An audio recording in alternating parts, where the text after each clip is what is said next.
There you go. Not a surprise, but Emily, what do you got? Los Angeles Lakers dismissed coach Darvin Ham, sources tell ESPN. In 2 seasons, Ham was 90-74 with a Western Conference Finals berth, 2 play-in victories, and an in-season title. Lakers lost in 5 games to Denver in opening round. So Darvin Ham officially dismissed as head coach of the Los Angeles Lakers. Yeah.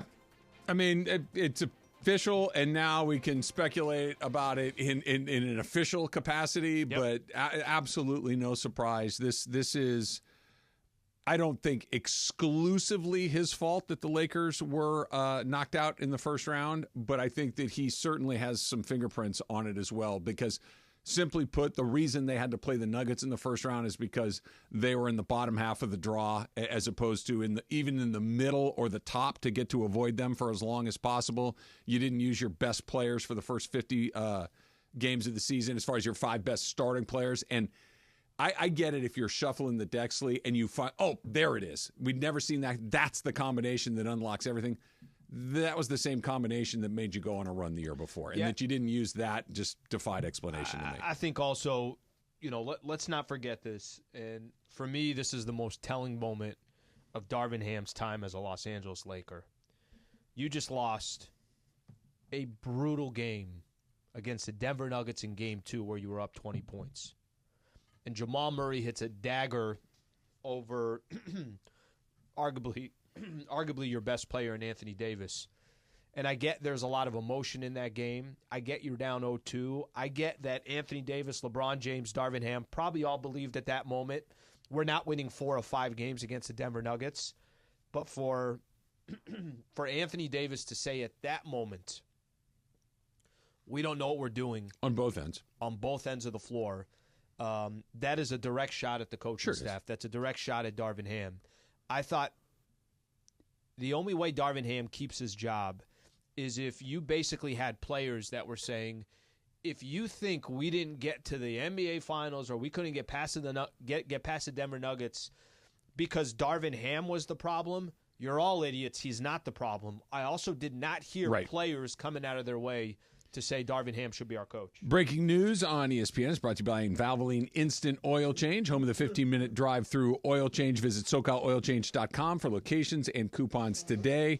Dave McMenamin went on with Dan Patrick, and they were speculating on who the next Laker head coach might be. And we were talking about it the other day. And not the names necessarily. We all know the names, starting with Mike Brown to D'Antoni to Luke to Byron to Vogel to Darvin to wherever we're going next. Fine. Nobody's lasted more than 3 years. A handful of them have lasted 2. And 3 is the high. Mike Brown lasted less than 1. But the Lakers have checked every box as far as like the archetype of which coach. We've had the guy that's been around the league a long time and had success. That was D'Antoni. We had the longtime NBA coach that's kind of bounced around a little bit. That was Frank Vogel. We had the apprenticed under some big names and give him his first shot. That was Luke Walton. They'd been through there. The familiar face that knows the organization that's also been a coach, that's Byron Scott. The assistant on a recent championship team who might be the next big thing, that was Darvin Ham. They've checked all these boxes. Well, there's one box they haven't checked. Here's McMenamin on with Dan Patrick. Well, certainly LeBron's opinion is weighed by Rob Pelinka when he goes about doing his business. He calls him a stakeholder. But that said, LeBron's opinion was known back a couple of years ago when LeBron wanted Ty Lue to be the head coach to replace Luke Walton. That didn't happen. So it's not just because LeBron puts the rubber stamp on a guy that the Lakers are automatically going to ink them to be the new guy running the sidelines. But certainly his influence matters. And also the Lakers are a glamour franchise. So they like themselves to be considered that way. And you get a guy with some cachet in JJ Redick, if you were to pull him off the number one broadcast team at ESPN and ABC right onto the sidelines. A good-looking guy, looks good in a suit. I mean, they did this with Pat Riley many, many years ago, right? And we saw how that worked out. JJ certainly is a real candidate if they do open up this coaching search. And but there's I'd say a half a dozen folks out there, included possibly the guy who just lost last night against the Mavericks, and Tyronn Lue. He's had 1 year remaining on his contract, what's going to happen with his deal with the Clippers, that there will be a process there, that there are several viable candidates that will get an interview. Okay, so let's go through this kind of guy by guy. Let's start with J.J. Redick. The archetype that they have not is basically, give me the player who's on TV, who's never coached before. Let's try that. I guess it's at least a different lane to try to occupy. If we're being optimistic, it's, hey, we haven't tried this type of coach yet. So this one, I think there's so many layers to it, right? Because if you told me, hey, how do you think J.J. Redick would be as an NBA coach? I'll tell you I have no idea because he's never coached before. Okay, so I think that's kind of a fair assessment. I have no idea because he's also never sat as an assistant before. And if I try to look at former NBA players that went straight to coaching, I'll use Steve Nash as an example when he took the job in Brooklyn. Not actually too different because that team Pretty had similar. stars on it, and it was, no, we think he can do it. Aging stars. Aging stars on it. Or J.J. Redick could be a really, really good coach, but how am I supposed to know? I don't think there's a way of telling. I think that the fact that it's J.J. Redick's name that's being thrown out there, LeBron James has a podcast that he currently is doing with J.J. Redick. There's certainly some type of partnership there. That lets me know, and I think it's interesting, Dave said, look, it's not like they've given LeBron the stamp of approval for everything. Look, a couple years ago, he wanted Ty Lue, and it didn't happen, which makes me think even more now that they'll go out of their way to accommodate to LeBron James, as he does have that weight. He does have that weight, that power, whatever you want to call it. But the J.J. Redick piece of it, how can I give an answer of, I get it, the way you described it, they haven't tried that yet. Maybe, what's more likely? What's more likely that next year the Lakers are out in the first or second round and we're pointing the finger at J.J. Redick as, well, why'd you hire this guy? Or that the Lakers make a true run to the NBA Finals. I know that's a little extreme there. I don't know what's going to happen in the offseason. I don't know what they're going to do with their guys. But wouldn't you lean more towards, if I said, you got to put your money on one of these two things. What are the two options? Your money is on the Lakers are out in the first round. Yeah. Or they're in the NBA But, Finals and whatever. make a deep run. I don't need to hear the second one. I want the first one. So are we? So in a year from now, are we saying, well, why'd you hire J.J. Redick? Well, yeah, that's exactly what they'll be. It won't be right, but it'll be what is said because that's what's always said. It's why we're hiring the seventh coach in the last 12 years because that's where it lands. That's who takes the blame. That it lands on the coach. I agree with you. Could J.J. Redick be a good coach? Maybe. I don't know. How are we supposed to? I don't think anybody knows. Does he know basketball? Sure. Does he know what life in the NBA is like? Sure. Does he know how to run a practice? I mean, he's been around a bunch of them. He's around Coach K. He's been in. Okay, yeah, maybe. But that's only a part of the job. The other part is being able. Could he relate to a star player? Yeah, clearly he and LeBron have a close, positive relationship. So that's all good. Could it be a total train wreck disaster like it was with Steve Nash? Yeah. It absolutely could. I don't know. My greater concern isn't whether he'll do a good job or a bad job, because I think anything other than that, it's pure speculation. I don't know. To me, this just feels like this is the only other thing we haven't done so far. What we've done every other type of coach that there is. Like, for instance, some of the other names that you hear pop up. Mike Budenholzer, right? Oh. Like, Mike Budenholzer is just Frank Vogel. I mean, it's kind of the same guy. And I don't mean to be disrespectful to either one of them, but it's guys that have been around the leagues, guys that have been assistants, guys that have been head coaches, guys that have had success. Sure. And I don't, like I said, I don't mean it disrespectfully, but it's not like they've tried that flavor of ice cream. They've tried the assistant. They've tried the longtime NBA vet. They've tried the familiar face. They've tried it. It's like, okay, what's the one thing? How about a guy that's literally never done it before? How about that? Okay. Like, it doesn't feel like they're doing it because they've identified that guy as the guy who has a vision and a plan and a strategy and the personality and the charisma and the intelligence. Maybe he does, but it doesn't feel like that's why he's being picked.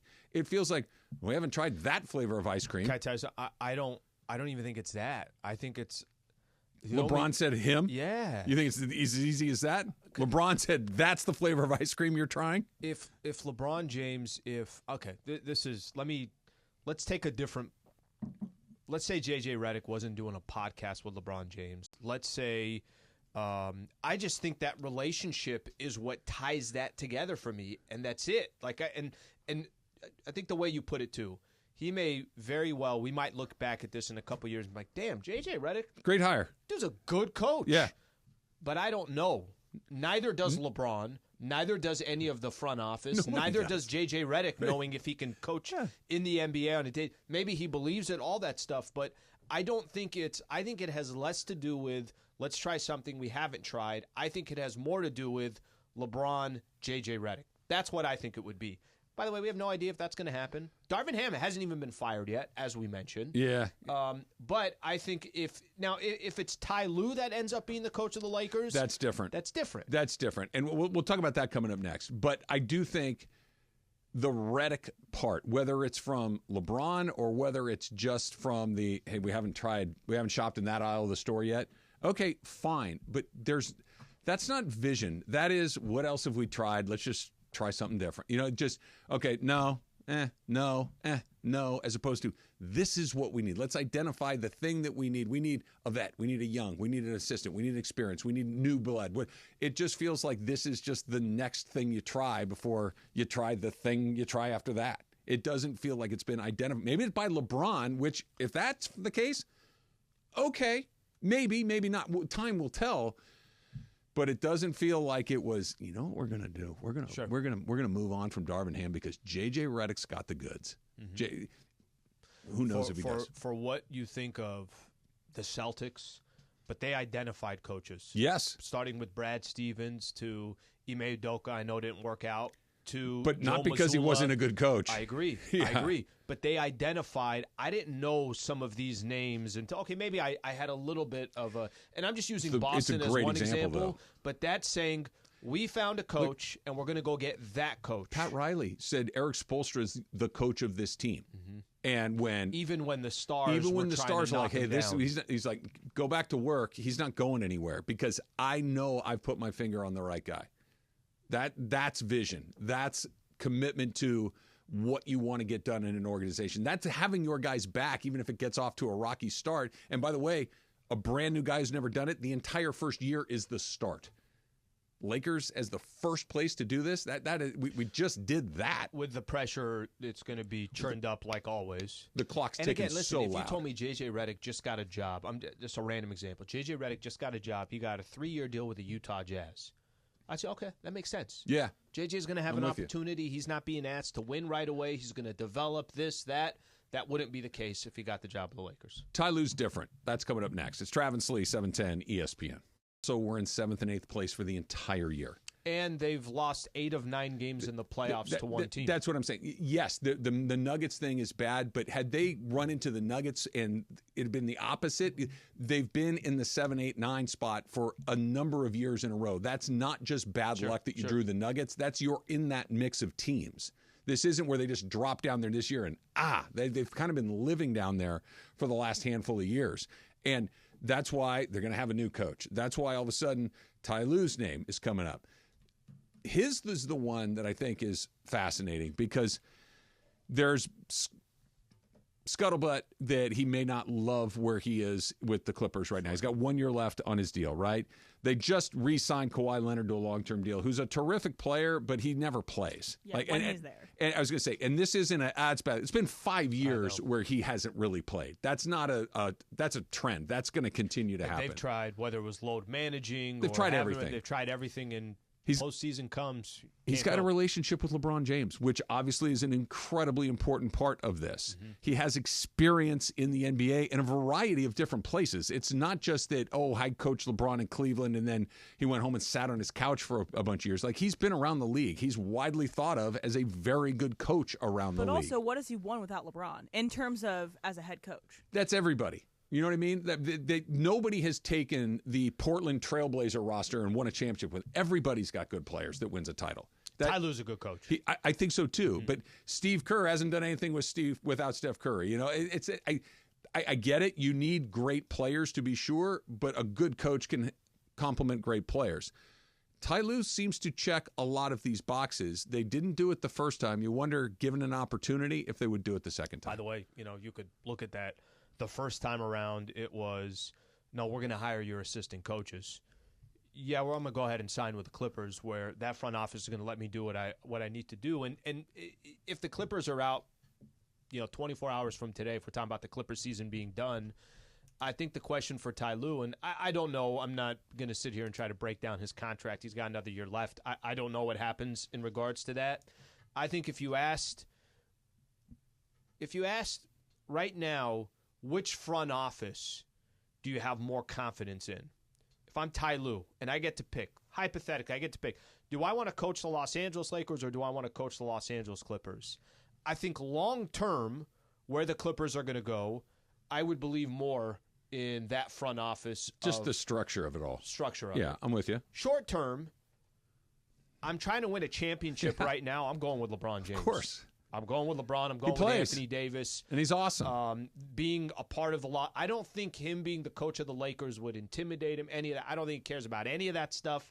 He was a Laker back in the day. He won an NBA championship with Shaq and Kobe back in the day. So going back to your point that you just said, the point we were talking about with J.J. Redick. Yeah. If the option is there on the table and I'm picking between the two, it's like there is no. Now, I don't know what's going to happen. I don't know if Ty Lue's going to just stay with the Clippers and keep trying to work things out. You're talking between Redick and Lue? But between Redick and that's the concept that I'm talking about. You want a brand new coach that's never coached in the league, or you want somebody that has done it before. Give me the guy that's done it before. It is the known commodity that at worst is pretty good. At worst is pretty good versus I have no idea. It may be great. It may be terrible. I don't know. Give me pretty good. Because if this were a brand new team with a bunch of young players, and we're going to build for the next 5-6 years through the draft, through development, through all these other things, then maybe you take a shot and see if you can catch lightning in a bottle. But LeBron is your shot, and he's going into year 22. You can't take big swings at this point. Why would Ty Lue want to be the coach of the Lakers? LeBron James. You got a better chance of winning a chip, period. I think this upcoming year, let's look at the Clippers' future for a quick second. Do you want James Harden next year? No, absolutely not. Do we know what Paul George is going to do? Probably not be on the Clippers. And who's the guy that just extended? Yeah. Kawhi Leonard. Yeah. Who can't be healthy. Yeah. And by the way, I'm not trying to make a case that the Lakers is just green. It's beautiful. I think the answer is who's closer is neither. Okay, but also why not another job? Why do we think that Tyler is going to take a job in L.A.? LeBron Why doesn't James. he go and be? Well, we just said that the teams are all getting younger. I get it, but it's like one more chance to do it with the greatest of all time or one of the greatest of all times. And by the way, you win one here or you get close here and you make one last run here. It is different than being the coach of the Portland Trail Blazers. It might be a better question of let's think of the teams that just, I'm trying to think of some of the teams that just were eliminated. If Ty Lue was looking, it's not the best example. It's not even the best example. Phoenix or the Laker job. Hypothetical, right? I got a younger Devin Booker. I got maybe some pieces. Yeah. If it's Lakers versus Clippers, I think he would choose the Lakers. If it's a different coaching job that has more, if he feels like, hey, I could be here for 3-4 years, it doesn't have to be a 1 or 2 year thing. Suns. Bucks is interesting. There's going Although to be they're old too. But there's going to be some interesting jobs probably available within these next month or so. Can we simplify this a little bit? Whoever it is, whether it's Lue, whether it's Redick, or whether it's somebody we haven't even mentioned, the second they sign the paper, it's you're on the clock to win a championship with a 40-year-old. Which is why the Lakers should never be anyone's quote-unquote first choice. You know, because you're on the clock. No, I'm making your point for you, I think, is like you are, okay, hey, I know you've never, J.J. Redick is sitting there, he's got a nice suit on, he's ready to go, he looks the party, here, awesome, okay, you know you need to win it this year, right? Yeah, I've never done this before. Hey, yeah, but LeBron James is 40. He's playing in year 22. Hey, Anthony Davis, by the way, really good, but I don't know how much you can really love the fact that he might not show up in the fourth quarter over and over and over again. Since 2019. That's what I mean. Hurry up. You got to get it now. You got to get it done right now. The runway doesn't exist. Well, I don't know what that plane's called that goes straight up in the air like a helicopter and then takes – you need one of those. You don't have time to taxi and get the whole thing done. Ask Slee is coming up. It's Travis Slee, 710 ESPN.